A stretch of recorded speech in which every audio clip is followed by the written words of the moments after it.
దుఃఖిస్తున్న అర్జునుని చూచి శ్రీకృష్ణ భగవానుల వారు మొదటిసారి అర్జునునితో ఇలా అన్నారు: సంక్లిష్టమైన సమయంలో ఈ మనోవ్యథ నీకు ఎలా దాపురించింది?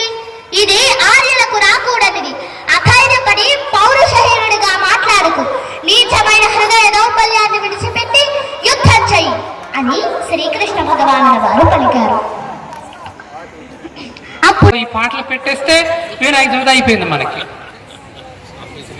కమిటీ మెంబర్లు ఎందుకు కలవాలనుకున్నామంటే, ఏ ఉత్సవం జరిగినా సరే గుడి దగ్గర మొట్టమొదటి వినిపించేది ఏదో ఒక వినాయకుడి పాట ఏదో వేస్తారు. అది ఇంతకుముందు ఏమంటే పాట పూర్తిగా వచ్చేది, ఇప్పుడు ఆ పాట సగమే వస్తుంది. ఇది అయిపోయిన తర్వాత వీళ్ళకు కొంతమంది ఫ్యాన్స్ ఉంటారు, వీళ్ళకి ఆ పాటలు వస్తాయి. మనకి మనం ఎవరిని విమర్శించవద్దు, మనల్ని మనం సరి చేసుకోగలిగితే చాలు. అర్థమవుతుందండి? ఆ 9 రోజులు వినాయక చవితి ఎందుకు చేసుకుంటున్నామో యొక్క కంఠము అనర్ఘలమైనటువంటి ఉపన్యాసము ఎంత అద్భుతాన్ని మనము చూసాం.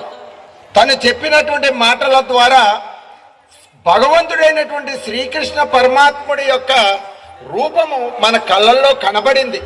సాక్షాత్తు మనమందరము కూడా కృష్ణ పరమాత్ముని దర్శించుకోవడం జరిగింది.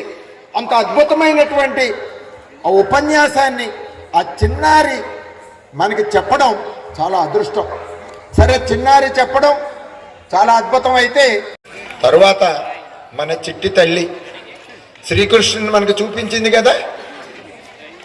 మనందరికీ కూడా శ్రీకృష్ణుడు ఎలా ఉంటాడు అనేటువంటి బాహ్యంగా చూపించినటువంటి చిట్టి తల్లికి కూడా చిరు సత్కారం.